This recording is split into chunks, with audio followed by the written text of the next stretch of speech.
This podcast is brought to you by Carvana.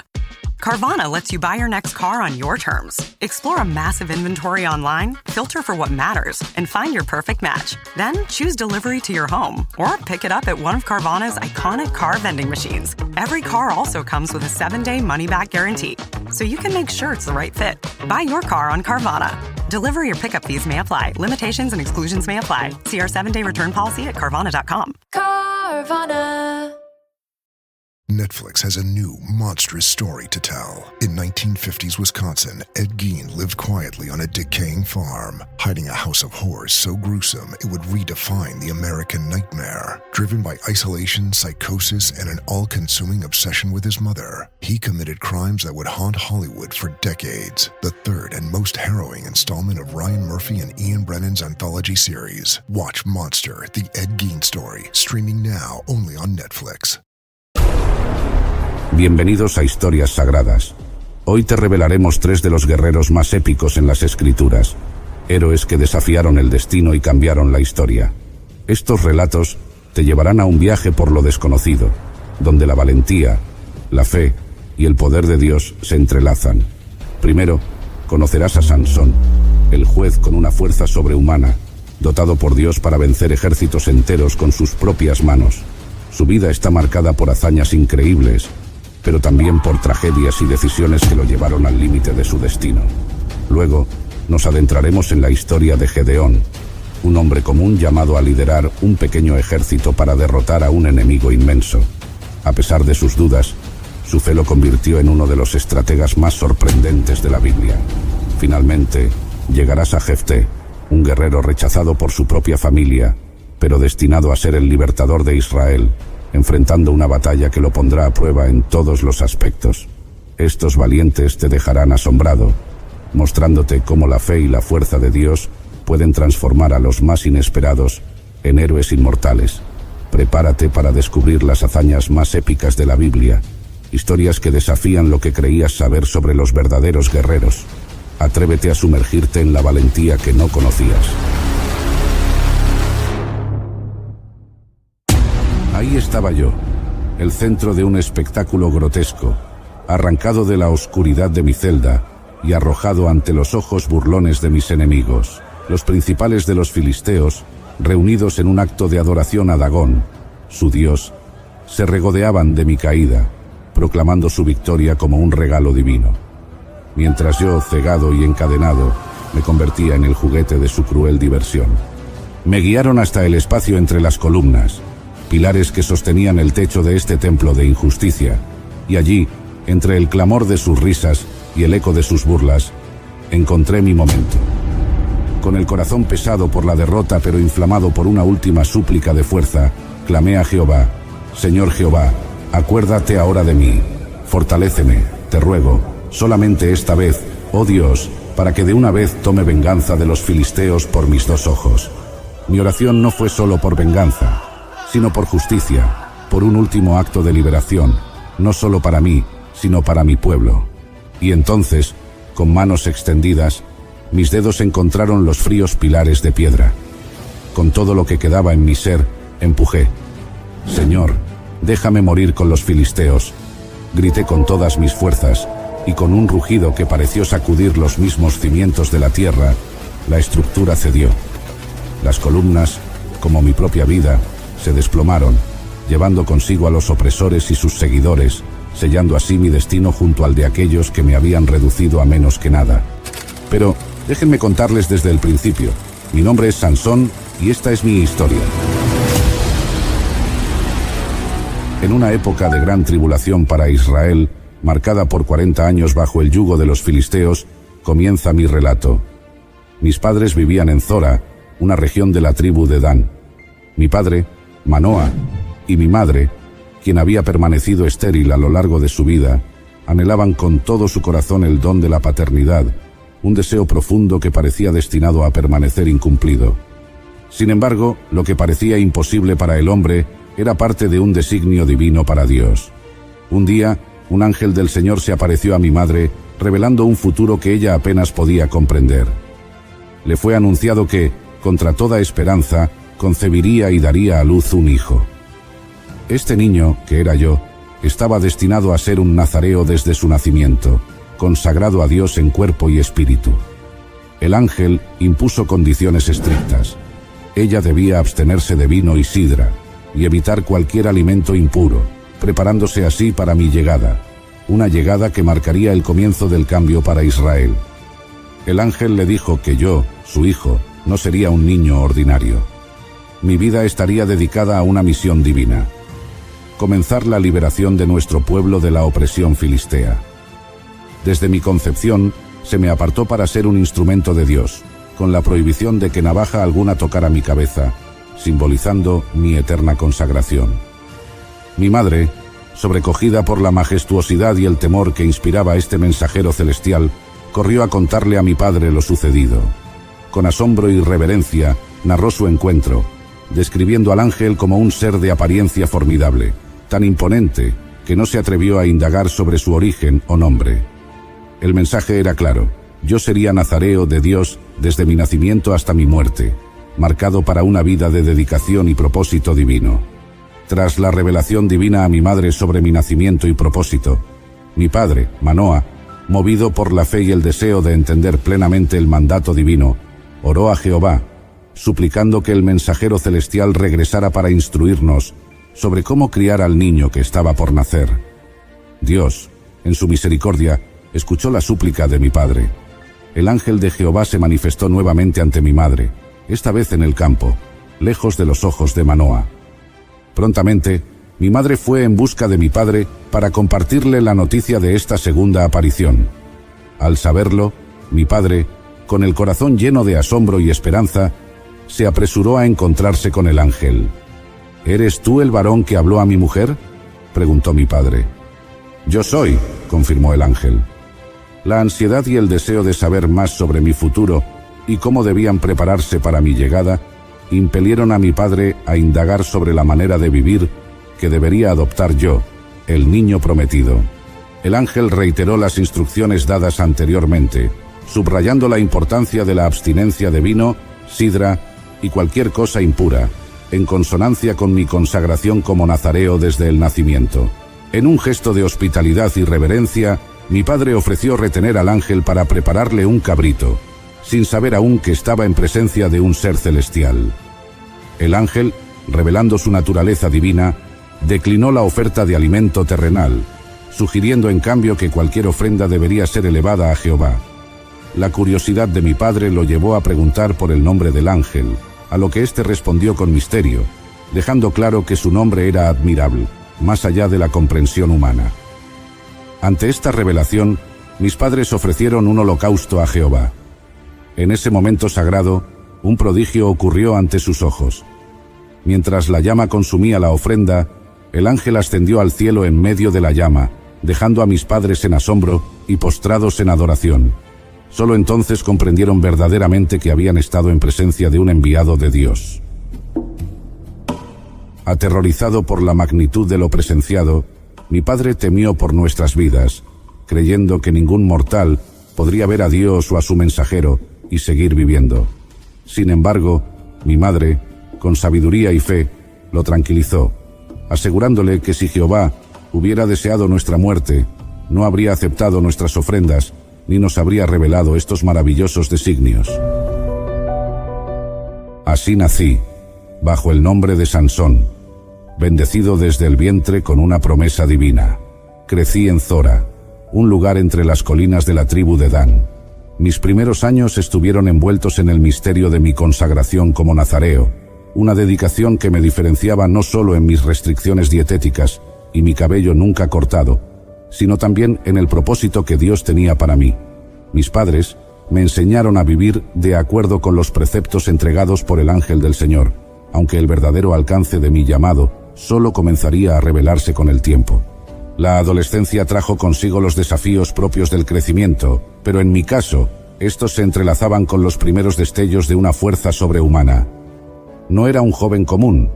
Los juegos de fuerza y los retos físicos entre mis compañeros se convertían en escenarios donde lo extraordinario se manifestaba, dejando asombro y, a veces, inquietud entre los que me conocían. Estos años de formación tejieron la tela de mi carácter, entretejiendo la fe inculcada por mis padres con las experiencias personales de poder divino. Sin embargo, también fui testigo de la opresión de nuestro pueblo a manos de los filisteos, lo que avivaba en mi corazón un deseo de liberación y justicia. A medida que crecía, este deseo se convertiría en el motor de mis acciones, impulsándome hacia el destino que había sido profetizado antes de mi nacimiento. En aquellos días, mi corazón fue capturado por una visión inesperada durante una visita a Timnat. Introducing Meta Ray-Ban Display, the world's most advanced AI glasses. With a full color display built into the lens of the glasses, it's there when you need it and gone when you don't. Send and receive messages, translate or caption live conversations, collaborate with Meta AI, and more. Be one of the first to try Meta Ray-Ban Display. Visit meta.com/Meta Ray-Ban Display to book a demo and find your pair. Allí, mis ojos se posaron sobre una mujer filistea que encendió un fuego dentro de mí. Un deseo que superaba el entendimiento de mis padres y el mío propio. Movido por una atracción que no podía negar, informé a mis padres de mi decisión, insistiendo en que ella era la elegida para ser mi esposa. A pesar de la preocupación evidente de mis padres, quienes se preguntaban por qué debería buscar esposa entre los filisteos, nuestros opresores, en lugar de entre nuestro propio pueblo. Lo que ni mis padres ni yo sabíamos en ese momento era que mi atracción por esta mujer filistea formaba parte de un designio mayor. Jehová estaba guiando mis pasos, buscando una oportunidad para actuar contra los filisteos, quienes por aquel entonces ejercían su dominio sobre Israel. Así, acompañado de mis padres, me dirigí nuevamente a Timnat. En el camino, cerca de las viñas de Timnat, me desvié del sendero y me quedé atrás de mis padres, momento en el cual me enfrenté a una prueba de fuerza y fe. Un joven león se abalanzó sobre mí rugiendo, una amenaza mortal que hubiera atemorizado al más valiente. Sin embargo, el Espíritu de Jehová descendió sobre mí, dotándome de una fuerza sobrenatural con la que despedacé al león, tan fácilmente como uno podría desgarrar un cabrito, y todo ello sin portar arma alguna en mis manos. Este acto de poder divino lo mantuve en secreto, no revelando a mis padres la hazaña realizada tras haberme desviado del camino. Tiempo después, al regresar por la mujer que había cautivado mi corazón, tomé un desvío hacia el lugar del encuentro con el león. Para mi sorpresa, en el cadáver del león, ahora un mero esqueleto, descubrí un enjambre de abejas y un panal de miel.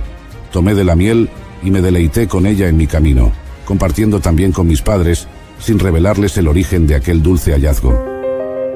Allí, mi padre preparó el encuentro con la mujer filistea que había capturado mi corazón, y se celebró un banquete, como era costumbre entre los jóvenes de aquel tiempo.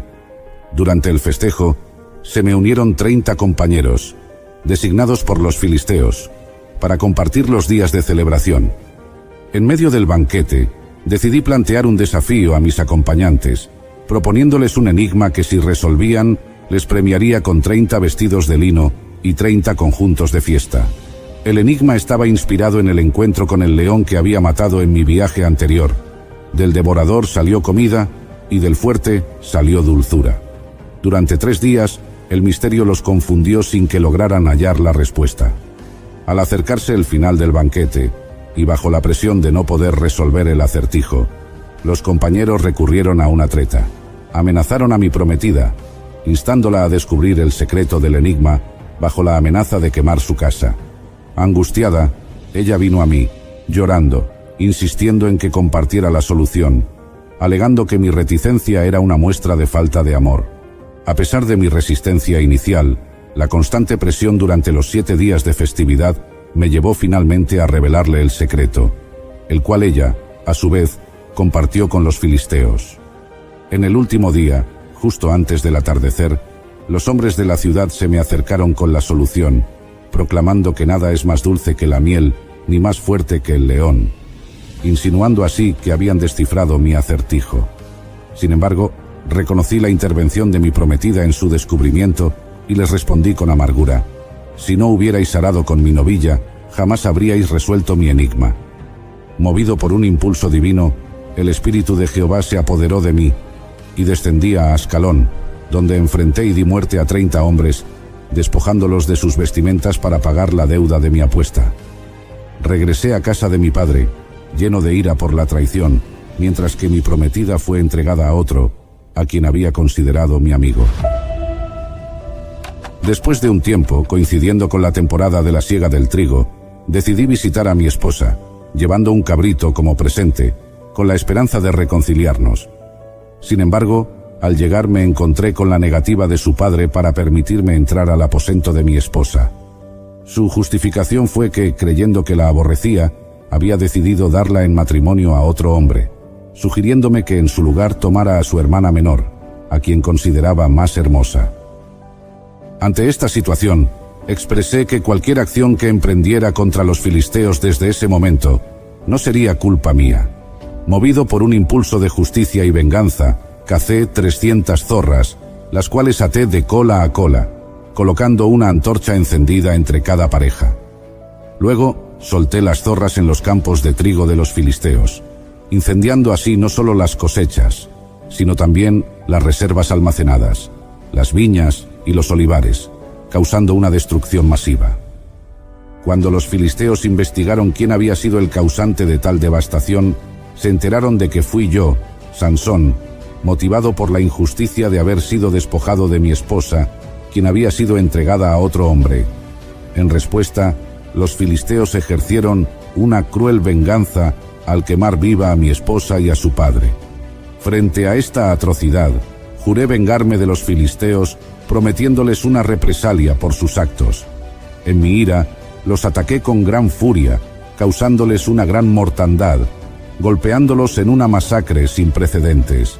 Después de este acto de venganza, me retiré a vivir en la cueva de la peña de Etam, buscando refugio y meditación tras los intensos eventos que se habían desencadenado. Tras mis actos de venganza contra los filisteos por la injusticia cometida hacia mí y mi familia, los filisteos, en represalia, subieron y establecieron su campamento en Judá, extendiéndose hasta Leí. Los habitantes de Judá, sorprendidos y temerosos ante la presencia de los filisteos, cuestionaron el motivo de su incursión. Los filisteos declararon su intención de capturar a Sansón, buscando venganza por las acciones que había llevado a cabo contra ellos. En respuesta a esta amenaza, 3000 hombres de Judá fueron a la cueva de la peña de Etam para confrontarme. Me reprocharon por mis acciones, argumentando que mi lucha contra los filisteos había traído problemas sobre ellos, que vivían bajo el dominio filisteo. Yo, sin embargo, defendí mis acciones con firmeza, afirmando que simplemente les había hecho lo mismo que ellos me hicieron a mí y a mi familia. Los hombres de Judá, aunque reacios a hacerme daño directamente, decidieron atarme con 2 cuerdas nuevas y entregarme a los filisteos para evitar mayores conflictos. Aseguraron que no buscaban mi muerte, sino simplemente entregarme a los filisteos. Confiando en la protección divina, accedí a ser atado y llevado ante mis enemigos. Cuando fui llevado a Leí, los filisteos me recibieron con gritos de triunfo, pero no contaban con la intervención del Espíritu de Jehová. La fuerza divina descendió sobre mí, haciendo que las cuerdas que me ataban se desintegraran como si hubieran sido quemadas por fuego. Liberado de mis ataduras, encontré una quijada de asno fresca, con la cual ejecuté una hazaña extraordinaria, matando a 1000 hombres filisteos. Este acto de fuerza sobrenatural quedó marcado en la memoria colectiva, dando a aquel lugar el nombre de Ramat Lehi, que significa colina de la quijada. Tras esta victoria, la fatiga y la sed me abrumaron, llevándome a clamar a Jehová por agua. En un acto de misericordia y reconocimiento a la salvación otorgada, Dios proveyó milagrosamente agua de una cuenca en Leí, permitiéndome rehidratarme y recuperar mis fuerzas. Agradecido por esta provisión divina, nombré a aquel lugar En-Hakkore, que significa la fuente del que clamó, un testimonio eterno de la ayuda de Dios en momentos de necesidad. Una noche, decidí visitar Gaza, una de las principales ciudades filisteas, donde vi a una mujer ramera que despertó mi interés y pasé la noche con ella. Sin embargo, mi presencia en la ciudad no pasó desapercibida. Los habitantes de Gaza pronto se enteraron de que me encontraba entre ellos y vieron una oportunidad para capturarme. Planearon una emboscada, esperando silenciosamente toda la noche en la puerta de la ciudad, creyendo que podrían sorprenderme al amanecer y matarme, pero no dormí hasta el amanecer. A medianoche me levanté y, acercándome a las puertas de la ciudad, realicé un acto de fuerza sobrenatural que dejaría una marca indeleble en la memoria de los filisteos y serviría como un testimonio más de la protección divina sobre mi vida. Tomé las puertas de la ciudad, junto con sus 2 postes, arrancándolos de raíz, barra y todo. Luego, cargué estas enormes estructuras sobre mis hombros y las subí a la cima de un monte frente a Hebrón, demostrando así no solo mi fuerza física, sino también la futilidad de los intentos de los filisteos por controlarme o derrotarme. Este acto no solo fue una huida milagrosa, sino también una declaración de desafío y soberanía frente a los filisteos, mostrando que, a pesar de sus esfuerzos por someter a Israel y a mí, la mano de Jehová me protegía y me dotaba de una fuerza incomparable para enfrentar y superar los desafíos impuestos por mis enemigos. Después de los eventos en Gaza, mi corazón encontró una nueva pasión en el valle de Sorek, donde me enamoré de Dalila. Este amor, sin embargo, me llevaría a enfrentar la prueba más dura de mi vida. Los príncipes de los filisteos, al enterarse de mi nueva afición, vieron en Dalila la llave para descubrir el secreto de mi invencible fuerza. Se acercaron a ella con una oferta tentadora. Cada uno le daría 1100 siclos de plata si lograba engañarme para revelar el origen de mi poder. Dalila, movida por la promesa de riqueza, aceptó el desafío de los príncipes filisteos. Con astucia y dulzura, me presionó para que confesara en qué residía mi gran fuerza. En nuestro primer encuentro sobre este tema, le mentí, diciéndole que si me ataban con 7 mimbres verdes que no estuvieran secos, perdería mi fuerza. Los filisteos, siguiendo este consejo, intentaron subyugarme de esta manera, pero fracasaron, pues rompí los mimbres como si fueran hebras de estopa.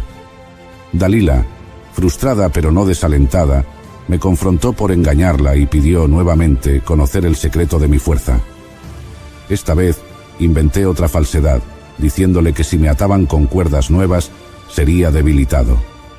Pero, al igual que antes, cuando los filisteos intentaron capturarme de esta manera, rompí las cuerdas sin esfuerzo. La persistencia de Dalila no tenía límites. Tras acusarme nuevamente de engañarla, propuse una tercera mentira: que mi fuerza desaparecería si mis 7 guedejas de cabello eran tejidas en un telar. Como era de esperarse, este método también falló, ya que me liberé fácilmente cuando Dalila gritó que los filisteos venían por mí. Dalila, usando su influencia sobre mí, cuestionó mi amor por ella, argumentando que si realmente la amaba, no le ocultaría mis secretos. Su insistencia diaria y la presión emocional me llevaron a un estado de angustia profunda. Finalmente, vencido por su persistencia y quizás por el amor que sentía hacia ella, cometí el error de revelarle el auténtico secreto de mi fuerza, mi voto nazareo a Dios y que nunca se había usado navaja sobre mi cabeza. Dalila, sabiendo ahora la verdad, organizó el momento para mi caída. Convocó a los príncipes filisteos, quienes llegaron con el dinero prometido. Mientras yo dormía en sus rodillas, ella llamó a un hombre para que me rapara las 7 guedejas de mi cabeza. Al hacerlo, mi fuerza me abandonó, cumpliendo la profecía de mi debilidad una vez rapado. Al despertar, intenté liberarme como en ocasiones anteriores, sin darme cuenta de que Jehová se había apartado de mí. Los filisteos me capturaron fácilmente. Me sacaron los ojos y me llevaron a Gaza. Mis días en la cárcel de Gaza fueron de profundo sufrimiento y reflexión. Privado de mi vista, me encontraba en un estado de constante vulnerabilidad, una sombra del hombre que alguna vez fui, aquel que con su fuerza desafiaba ejércitos y realizaba proezas inimaginables. Cada día en la prisión era un recordatorio palpable de las consecuencias de mis acciones y de la traición que había sufrido. Me vi reducido a la más humillante de las tareas: moler grano, una labor reservada para los esclavos. Sin embargo, en medio de esta oscuridad, hubo un atisbo de esperanza, un recordatorio sutil pero constante de que Jehová no había terminado conmigo. Mi cabello comenzó a crecer nuevamente. Ese último día, el día de mi venganza y redención, comenzó como cualquier otro en mi cautiverio, pero se transformaría en uno que quedaría marcado en la historia de mi pueblo. Los filisteos, llenos de júbilo por su victoria sobre mí, me sacaron de la cárcel para hacerme el centro de sus burlas, en una gran celebración en honor a Dagón, su dios, a quien atribuían mi captura. Me llevaron al templo, un lugar repleto de hombres y mujeres, incluidos todos los principales de los filisteos, para divertirse a mi costa. La ironía de mi situación era palpable. El hombre que una vez había causado terror entre los filisteos, ahora servía de entretenimiento para ellos. Pero incluso en mi debilidad, Jehová estaba preparando el escenario para su gloria. Guiado por un joven hasta las columnas que sostenían el edificio, pedí ser colocado entre ellas. Allí, en mi humillación, clamé a Jehová por última vez, pidiendo ser fortalecido no por mi bien, sino para cumplir su voluntad y ejecutar un acto final de juicio sobre los filisteos. Cuando ejercí toda mi fuerza sobre las columnas, sentí una vez más el poder de Jehová fluir a través de mí. Con un rugido ensordecedor, el templo comenzó a derrumbarse, sepultando bajo sus ruinas a los líderes y seguidores filisteos, y a mí con ellos.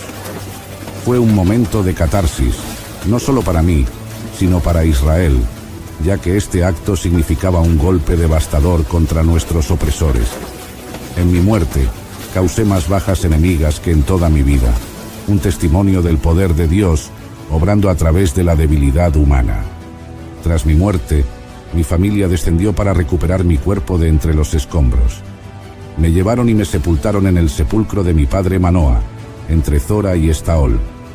A pesar de mis fallos y debilidades, fui juez de Israel durante 20 años, luchando contra la opresión filistea. Mi final, marcado por un acto de sacrificio y fe, sirve como un recordatorio del poder divino y de la soberanía de Dios, incluso en las circunstancias más desesperadas. Este acto final no fue solo una venganza personal, sino un cumplimiento del propósito divino, demostrando que, a pesar de nuestras fallas, Dios puede obrar a través de nosotros para llevar a cabo su justicia. Y ahí estaba yo, en medio de la oscuridad de la noche, un humilde agricultor de la tribu de Manasés. Con solo 300 hombres escogidos, armados únicamente con antorchas, cántaros y cuernos, avanzamos hacia el campamento enemigo que se extendía como una plaga, vasto como langostas que cubrían la tierra. Nuestros enemigos eran más de 135.000 guerreros entrenados, mientras nosotros éramos solo 300 agricultores. Pero confiábamos en la promesa divina, en la fuerza que nos otorgaría el Todopoderoso. En medio de la noche, lanzamos un ataque sorpresa, clamando el nombre del Señor mientras hacíamos sonar nuestros cuernos y rompíamos los cántaros, inundando el campamento con luz y confusión. El estruendo de nuestros cántaros y el resplandor de las antorchas parecían desafiar a la misma oscuridad. El enemigo, aterrorizado y confundido, se encontró cara a cara con la manifestación del poder divino. Hundidos en la incertidumbre y la desesperación, huyeron en desorden, derrotados por la mano poderosa de Dios. Fue una victoria gloriosa, una demostración palpable del poder divino sobre las fuerzas terrenales, un testimonio de la fe y la valentía que el Señor había infundido en nosotros. Pero déjenme contarles desde el principio. Mi nombre es Gedeón, y esta es mi historia.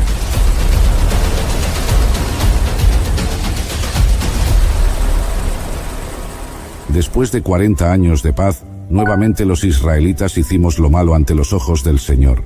Nos apartamos de sus mandamientos y nos entregamos a la idolatría, adorando a dioses falsos y olvidando al Dios que nos había librado de la esclavitud en Egipto.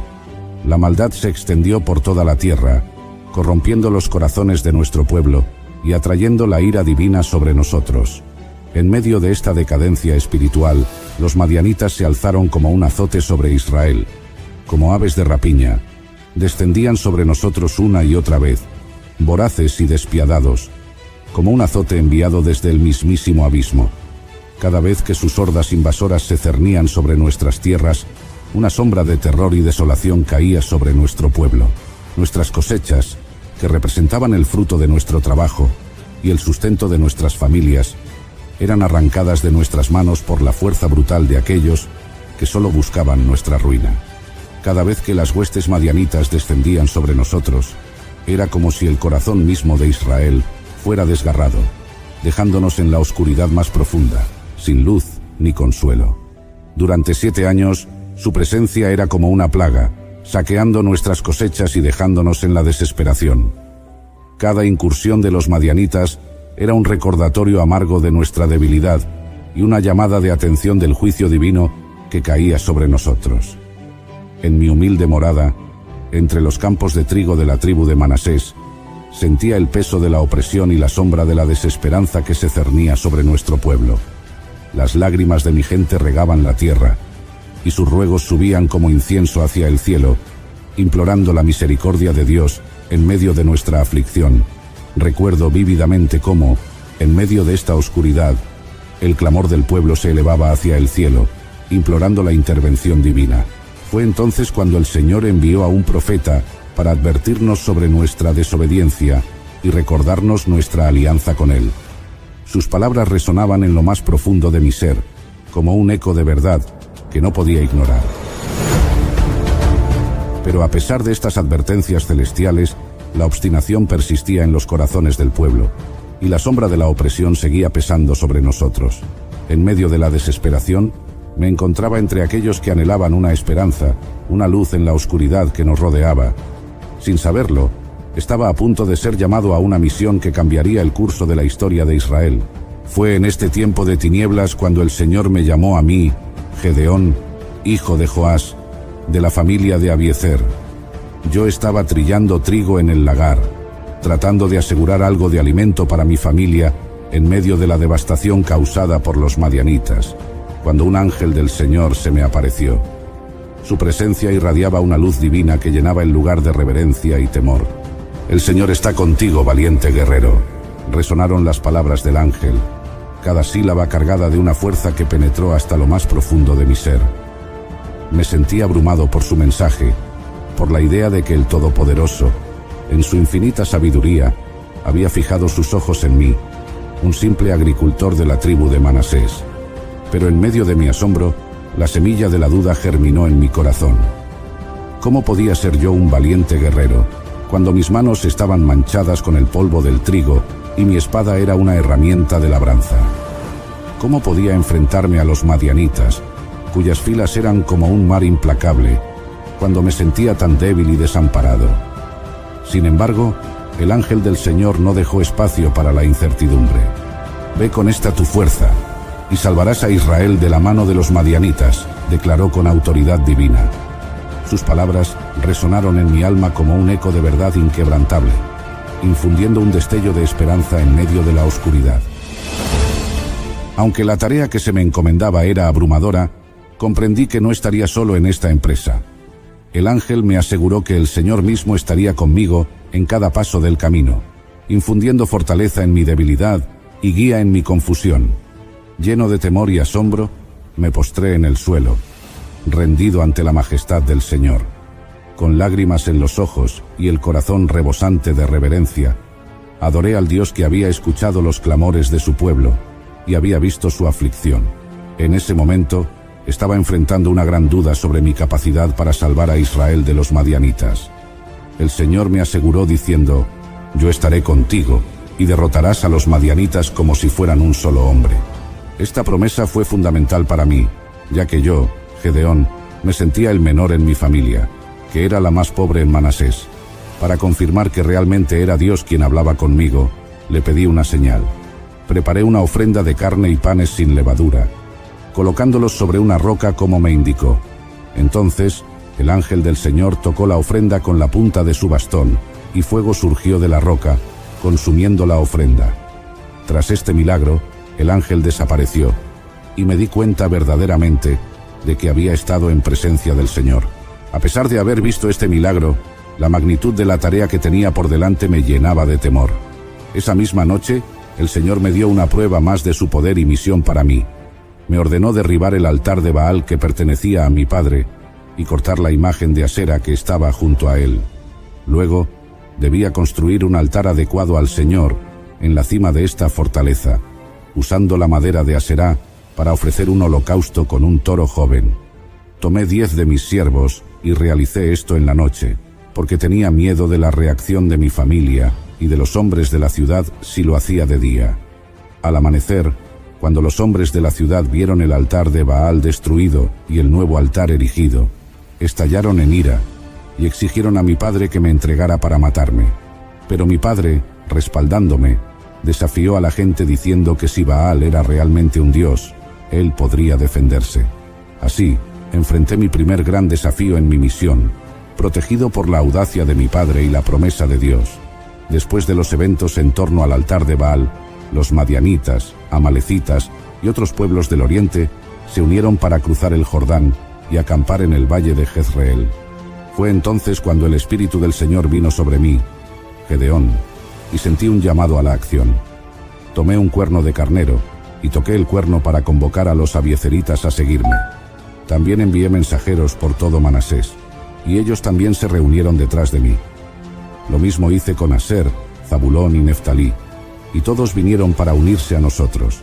A pesar de la gran respuesta de las tribus de Israel, todavía tenía dudas en mi corazón sobre si Dios verdaderamente me salvaría a mí y al pueblo de Israel. Así que le pedí a Dios otra señal. Quería una prueba clara de que Él estaría con nosotros en la batalla que se avecinaba. Colocando un vellón de lana en el suelo, le pedí a Dios que el rocío cayera solo sobre el vellón mientras todo el suelo permaneciera seco. Al amanecer siguiente, cuando apreté el vellón, llené un tazón con el agua que escurrí de él, mientras que la tierra alrededor estaba completamente seca. Sin embargo, aún necesitaba una confirmación más para disipar toda duda, así que le pedí a Dios que invirtiera la señal, que el vellón permaneciera seco mientras que el suelo alrededor estuviera mojado con el rocío. Dios, en su paciencia y bondad, cumplió también esta petición. Al día siguiente, encontré el vellón completamente seco, mientras el suelo a su alrededor estaba húmedo. Estas señales fortalecieron mi fe y me prepararon para liderar a Israel contra los madianitas, confiando plenamente en el apoyo de Dios. Después de haber recibido las señales de Dios, yo, Gedeón, y todo el ejército que se había reunido, acampamos junto a la fuente de Jarod. Los madianitas estaban al norte, en el valle cerca del monte Moré. A pesar de la fuerza numérica que parecíamos tener, Dios me dijo que el número de hombres era demasiado grande. Él no quería que Israel pudiera jactarse de haberse salvado por su propia mano. Entonces, me instruyó a decir a los hombres: cualquiera que tenga miedo o esté temeroso, que se vuelva y se aleje del monte Galaad. De los 32.000 hombres que habían venido inicialmente, 22.000 regresaron a casa, dejando solo 10.000 dispuestos a luchar. Pero aún eso era demasiado para lo que Dios tenía planeado. Me dijo que aún había demasiados hombres. Me instruyó a llevarlos al agua para ponerlos a prueba. Allí debía observar cómo bebían el agua. Los que se agacharan para beber directamente con su boca del río debían ser separados de aquellos que se arrodillaran para tomar el agua en sus manos y beber de ellas. De esta manera, solo 300 hombres bebieron de sus manos, estando alerta a su alrededor, mientras que el resto se inclinaba para beber directamente de la corriente. Dios entonces me dijo: con estos 300 hombres que lamieron el agua te salvaré y entregaré a los madianitas en tus manos. Deja ir a todos los demás a sus casas. Así, armado con un pequeño grupo comparado con el ejército madianita, me preparé para la batalla, confiando plenamente en que la victoria vendría de Dios, no por la fuerza o número de mi ejército. Con los 300 hombres que Dios había seleccionado, nos preparamos para la tarea que teníamos por delante. Los otros hombres regresaron a sus casas, pero nos dejaron sus provisiones y trompetas. Estábamos armados no solo con las armas comunes, sino también con trompetas, una herramienta inusual para un ejército. Esa misma noche, Dios me dijo que bajara al campamento madianita, porque Él lo había entregado en mis manos. Sin embargo, si todavía tenía miedo de atacar, podía bajar primero con mi siervo Pura para escuchar lo que decían, y después de eso, estaría animado para atacar el campamento. Seguí el consejo de Dios y bajé al borde del campamento enemigo. En el campamento madianita, escuché a 2 hombres hablar. Uno contaba a su compañero un sueño que había tenido, en el que un pan de cebada rodaba hacia el campamento de Madián y golpeaba una tienda, causando que se volcara y colapsara. Su compañero respondió, interpretando ese sueño como un mal augurio. Significaba que Dios había entregado a Madián y todo el campamento en manos de Gedeón, el hijo de Joás, un hombre de Israel. Al oír esta interpretación, mi corazón se llenó de valor. Comprendí que incluso los enemigos sabían que Dios estaba con nosotros y que ellos estaban destinados a ser derrotados. Esta confirmación divina a través del sueño enemigo me animó enormemente y me preparó para llevar a cabo el plan que Dios había establecido para nosotros. Con este nuevo aliento, regresé a nuestro campamento, listo para liderar a mis 300 hombres en un ataque que sería recordado por su audacia y la clara intervención de Dios. Animado por lo que había escuchado en el campamento madianita, regresé al campamento de Israel y desperté a mis 300 hombres. Les dije con firmeza: levántense, porque el Señor ha entregado en nuestras manos el campamento de Madián. Inmediatamente, organizamos nuestro ataque. Nos dividimos en 3 grupos y rodeamos el campamento. Cada uno de mis 300 hombres estaba equipado con una trompeta, una antorcha oculta bajo un jarro y, por supuesto, su propia espada. En medio de la noche profunda, todos en posición y esperando mi señal, el silencio preludiaba la tormenta que estábamos a punto de desatar. Al mismo tiempo, en una señal coordinada, todos los hombres tocaron sus trompetas. El sonido de 300 trompetas resonando en la noche debió haber sido ensordecedor y aterrador. Justo después de tocar las trompetas, rompimos los jarros, revelando de repente las antorchas encendidas. Esto creó una visión impactante.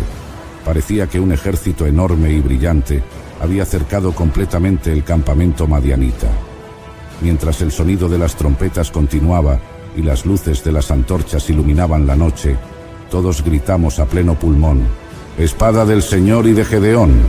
Este grito no solo servía para identificarnos como fuerza atacante, sino también para sembrar el terror psicológico, pues los madianitas estaban ya aterrados por el sueño premonitorio que habían discutido entre ellos.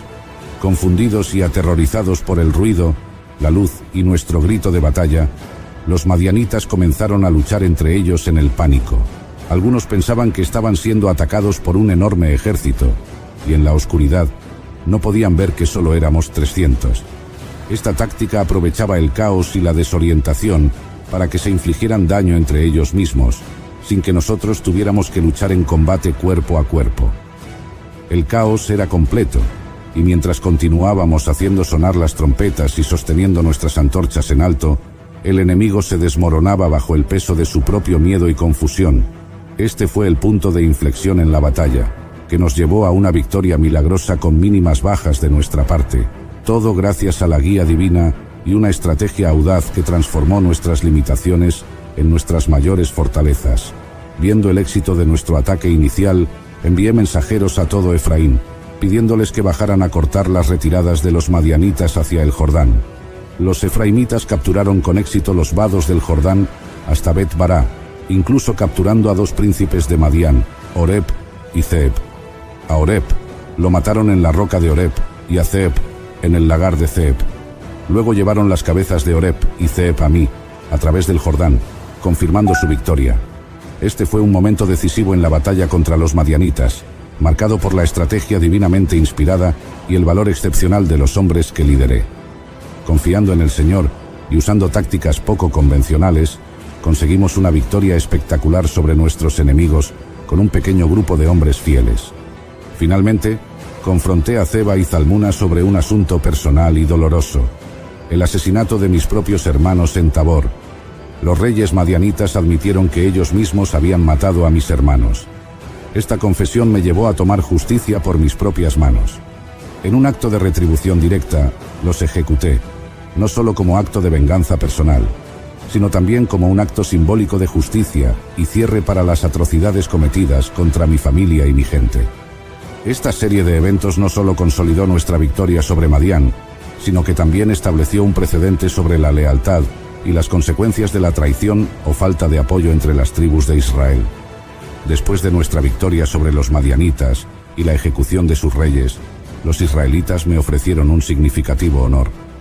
Me pidieron que gobernara sobre ellos como rey, diciendo: «Gobierna sobre nosotros, tú, y después de ti tu hijo, y el hijo de tu hijo, porque nos has librado de la mano de Madián». A pesar de la tentación que este ofrecimiento pudo haber representado, rechacé la propuesta de la realeza. Mi respuesta fue clara: no gobernaré sobre vosotros, ni mi hijo gobernará sobre vosotros. El Señor gobernará sobre vosotros. Mi intención era mantener la fe y la lealtad de Israel dirigidas hacia Dios, no hacia un monarca humano. A pesar de mi rechazo al trono, pedí a los israelitas una ofrenda de los despojos de guerra. Les solicité que cada uno me diera un pendiente de oro de su botín, ya que los madianitas a menudo llevaban pendientes de oro.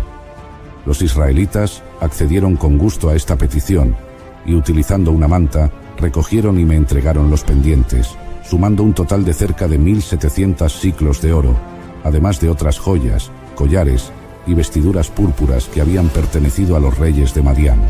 Con este oro hice un efod, un objeto religioso que tradicionalmente era usado por los sacerdotes en Israel. Sin embargo, mi intención de hacer algo que honrara a Dios tuvo un resultado no intencionado. El efod se colocó en mi ciudad, Ofrá, y eventualmente se convirtió en un objeto de culto.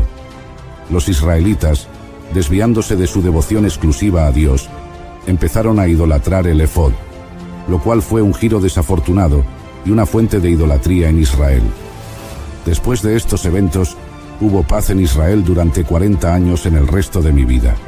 Los madianitas habían sido sometidos y ya no representaban una amenaza para Israel. Tuve muchas esposas y llegué a tener 70 hijos, un claro reflejo de mi estatus y riqueza en ese tiempo. Uno de estos hijos, proveniente de mi concubina en Siquem, se llamaba Abimelec. Abimelec llegaría a ser una figura significativa después de mi muerte, ya que buscó establecer su propio gobierno, lo cual causó división y conflicto entre las tribus de Israel.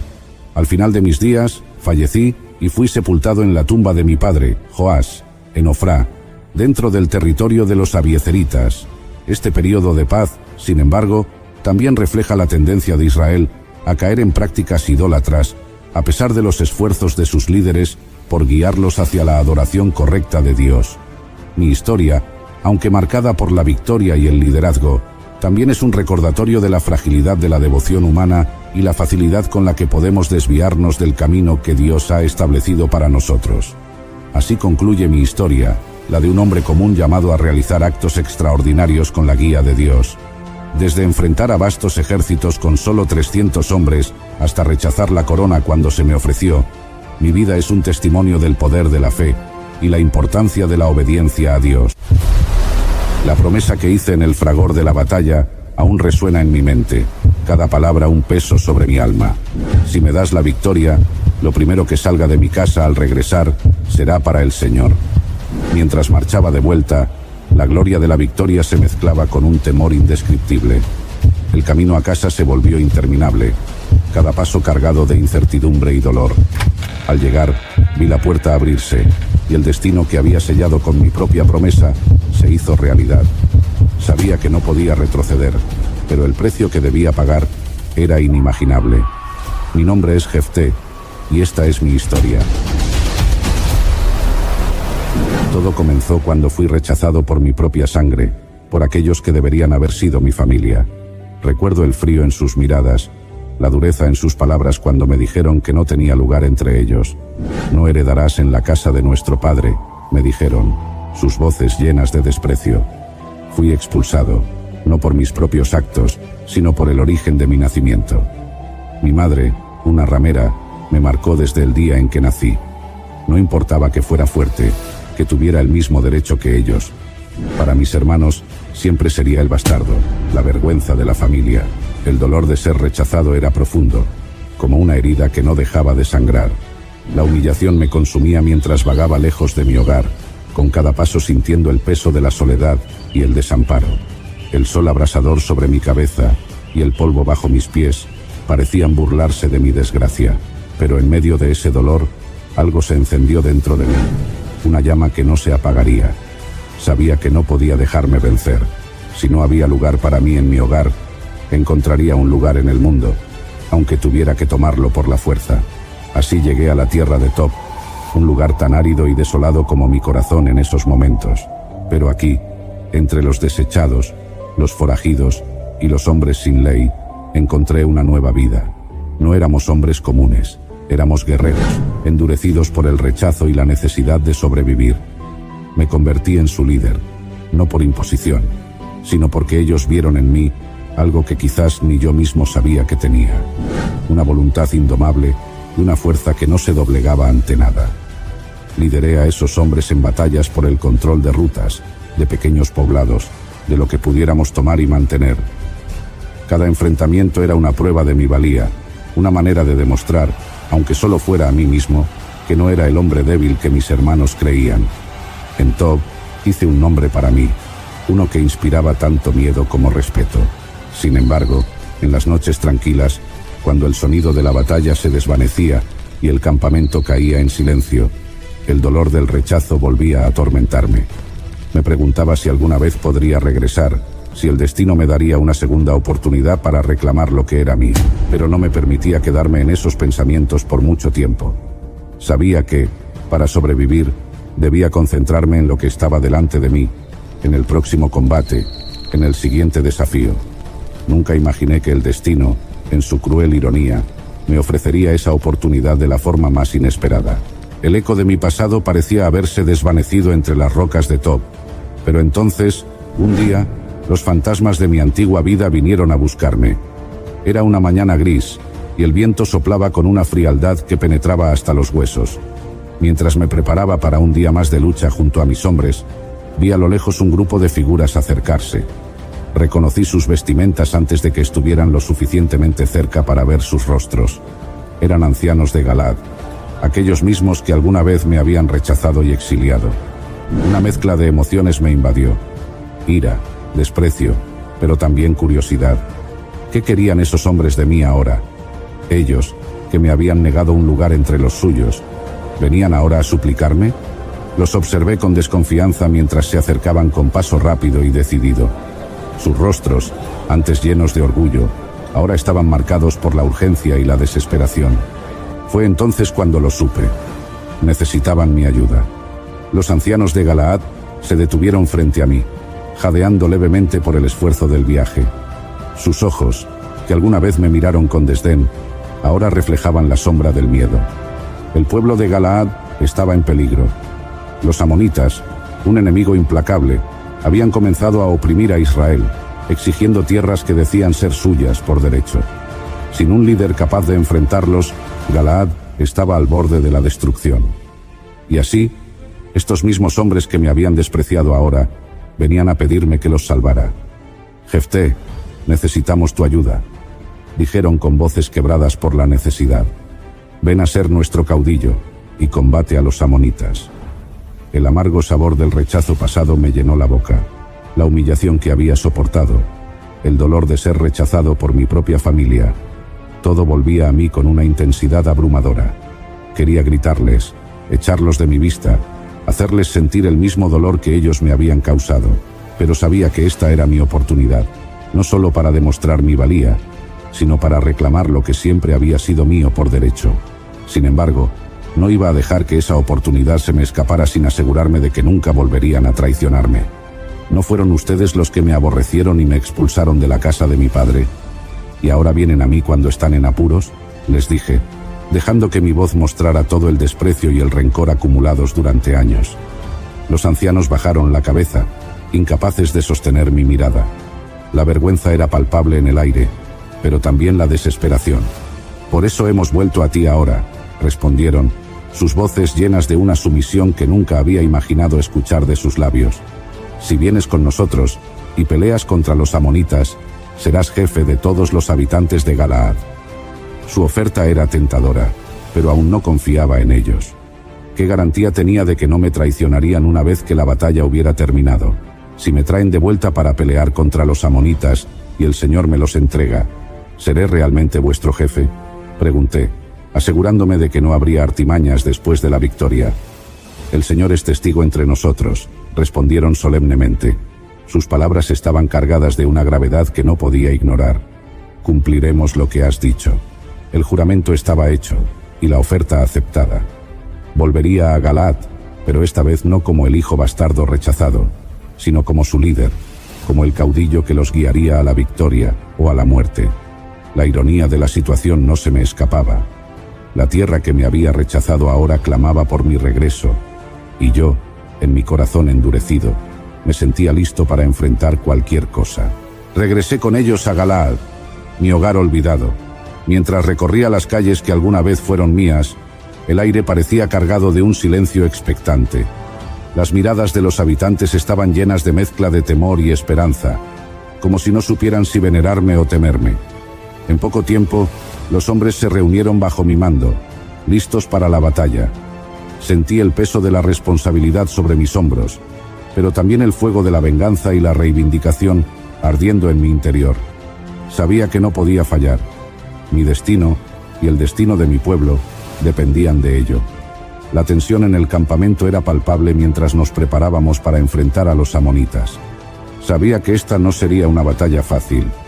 El enemigo era numeroso y feroz, y el miedo a la derrota se cernía sobre nosotros como una nube oscura. Pero en medio de esa tensión, una llama de determinación ardía en mi interior. No podía permitirme fallar, no después de todo lo que había pasado, no después de todo lo que había arriesgado. Sin embargo, había algo más que ardía en mi corazón, una sensación de que necesitaba hacer más, de que necesitaba asegurarme de que Dios estuviera de mi lado en esta batalla crucial. Antes de la batalla, en un momento de soledad, me arrodillé en la oscuridad, con el viento susurrando a mi alrededor y el sonido distante de los preparativos para la guerra. En ese momento de vulnerabilidad y fervor, hice un voto al Señor, un voto que sellaría mi destino de manera que jamás habría imaginado. Si entregas a los amonitas en mis manos, susurré al cielo estrellado, lo primero que salga de las puertas de mi casa a recibirme cuando regrese victorioso será para el Señor, y lo ofreceré en holocausto. Sentí que el peso de mis palabras se asentaba en mi pecho, pero en ese momento no me permití pensar en lo que realmente significaban. Todo lo que importaba era la victoria. Todo lo que importaba era demostrar que yo, Jefté, el rechazado, podía ser el salvador de Israel. Me levanté con una sensación de alivio, convencido de que mi promesa había sellado el favor de Dios sobre nosotros. El día de la batalla amaneció con un sol que parecía bañado en sangre, y mientras marchábamos al encuentro de los amonitas, sentí una extraña calma dentro de mí. La batalla fue feroz y sangrienta, pero mis hombres lucharon con una valentía y una determinación que jamás había visto antes. En medio del caos, supe que el Señor estaba con nosotros.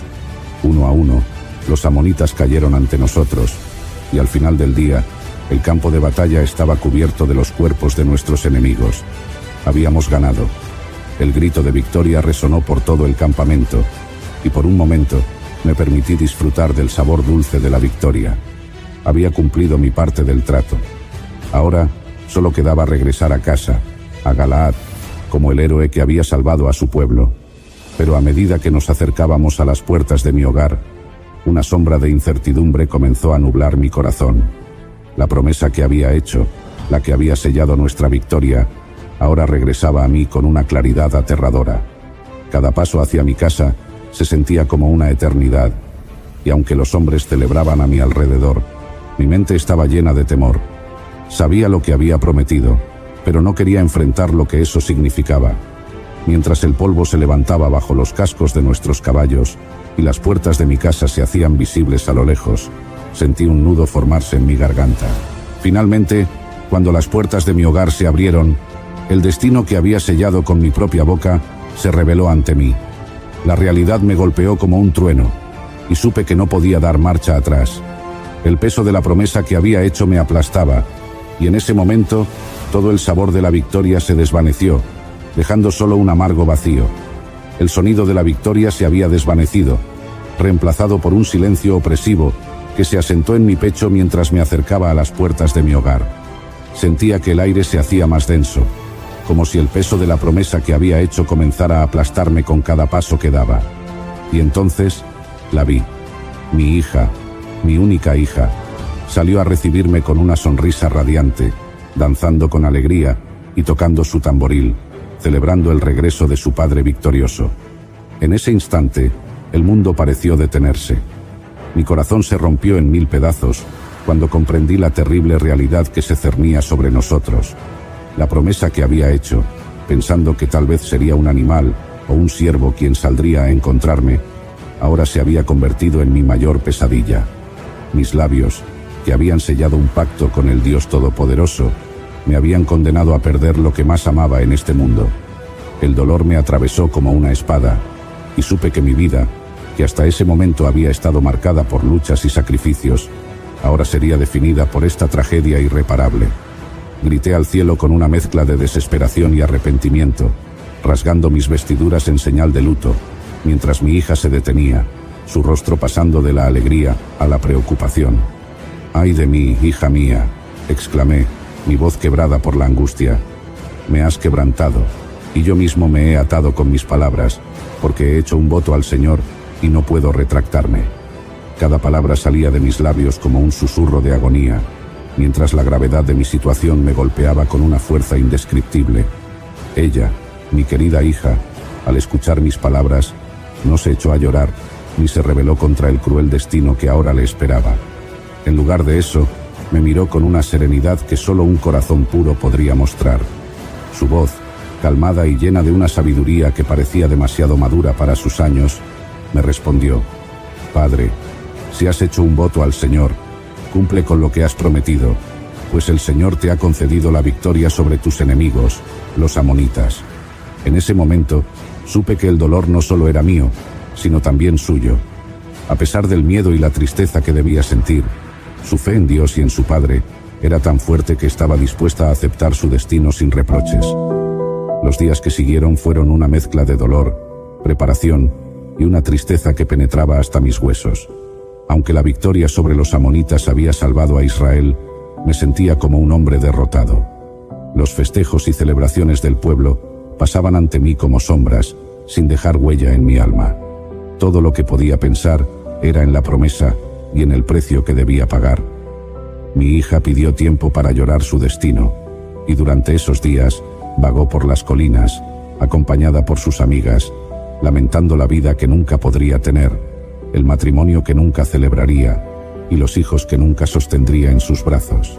La despedida fue amarga, llena de palabras que no lograban capturar la magnitud del dolor que sentíamos. Quería decir tanto, explicarle todo lo que estaba en mi corazón, pero las palabras se me escapaban, dejando solo el silencio y las lágrimas como testigos de lo que estaba por venir. Cada gesto suyo, cada mirada, se grabó en mi memoria como un recordatorio de lo que estaba a punto de perder para siempre. No hubo resistencia, no hubo reproches, solo una aceptación dolorosa de un destino sellado por mis propias manos. El día en que cumplí mi promesa, el cielo estaba gris, como si el mismo universo llorara conmigo. Cumplí mi promesa con la solemnidad que requería, pero cada instante fue una agonía. El peso del sacrificio que hice me perseguiría por el resto de mis días, una marca indeleble en mi alma. Sabía que había actuado en obediencia, que había honrado mi juramento al Señor, pero eso no aliviaba el dolor ni la pérdida. No había consuelo en mi victoria, solo un vacío donde una vez hubo esperanza. Después de ese día, mi vida nunca fue la misma. A pesar de que el pueblo de Israel fue liberado y mi nombre se grabó en la historia como un gran líder, en mi corazón llevaba la carga de mi promesa, un recordatorio constante de que las palabras tienen un poder inmenso, capaz de construir o destruir. Cada vez que veía a mi pueblo vivir en paz, recordaba el sacrificio de mi hija, quien con su valentía y fe se convirtió en el más doloroso recordatorio de la fidelidad a Dios. Y así, aunque seguí liderando a Israel con firmeza y justicia, la alegría que alguna vez tuve se desvaneció con el viento, dejándome solo con el peso de un juramento que cambió mi vida para siempre. Después de cumplir mi promesa, regresé a liderar a Israel, pero el peso de mi decisión me acompañó siempre, como una sombra que nunca se disipa. Aunque la paz reinaba en la tierra, mi corazón nunca volvió a encontrar la tranquilidad. Había ganado la batalla contra los amonitas, pero en el proceso había perdido lo más preciado para mí: mi hija, mi única descendiente. El pueblo de Israel, aunque agradecido por la liberación, también quedó marcado por la tragedia. Mi sacrificio se convirtió en una lección grabada en la memoria de todos, una advertencia sobre la gravedad de hacer promesas al Señor y el costo de la fidelidad. Cada año, las jóvenes de Israel salían durante 4 días para lamentar el destino de mi hija, recordando la dolorosa consecuencia de un juramento hecho en un momento de desesperación. Mi liderazgo, a pesar de la victoria sobre los amonitas, fue siempre visto a través del lente de este sacrificio. Goberné con justicia y determinación, defendiendo a Israel de las amenazas que aún acechaban nuestras fronteras. Sin embargo, sentía que una parte vital de mi ser había muerto aquel día, cuando cumplí mi promesa al Señor. Me entregué por completo a mi papel de juez, tratando de mantener el orden y la paz en Israel, pero cada victoria me recordaba lo que había perdido. Con el tiempo, comencé a comprender que mi historia y mi sacrificio serían contados por generaciones, no solo como la historia de un juez que liberó a Israel, sino como la de un hombre que pagó un precio devastador por su fidelidad a Dios. Mi nombre sería recordado, pero siempre con la marca del dolor y la tragedia. Aunque a veces me atormentaba la pregunta de si podría haber hecho algo diferente, sabía en lo profundo de mi ser que había actuado con integridad, cumpliendo lo que había prometido al Señor. Mi vida se convirtió en un testimonio de la dualidad de la fe, la inmensa fuerza que puede otorgar y el terrible precio que a veces exige. Continué sirviendo a Israel hasta el final de mis días, guiando a mi pueblo con la misma determinación que me había caracterizado desde el principio. Pero lo hice con la certeza de que la historia de mi hija y mi promesa sería un recordatorio eterno de que las palabras pronunciadas con fervor deben ser medidas con cautela, porque pueden tener un poder inimaginable. A medida que los años pasaban y mi tiempo como líder de Israel llegaba a su fin, reflexionaba sobre la complejidad de mi camino. Mi vida, marcada por el rechazo, la lucha y la victoria, siempre estuvo acompañada por un destino trágico que nunca pude evitar. Sin embargo, incluso en medio de la tristeza, encontré consuelo en la idea de que mi sacrificio no había sido en vano. Israel había sido liberado, y aunque el costo fue alto, mi hija y yo habíamos cumplido nuestro destino en el gran plan de Dios. Gracias por acompañarnos en este viaje a través de la historia de Jefté. Si esta narración ha tocado sus corazones y les ha inspirado, les invito a dejar su me gusta en este video. Su apoyo es invaluable y nos motiva a seguir trayendo más contenido lleno de enseñanzas y esperanza. No olviden suscribirse al canal y activar la campana de notificaciones para que sean los primeros en saber cuándo se publica el próximo episodio. Seguiremos compartiendo historias sagradas que esperamos sean de gran bendición para ustedes y sus familias. Que Dios los bendiga abundantemente y que su fe se fortalezca cada día. Recuerden que, así como Dios guió a Jefté en sus momentos más oscuros, Él también está dispuesto a guiarlos a ustedes, si le abren sus corazones y confían en su plan. Hasta la próxima. Bendiciones.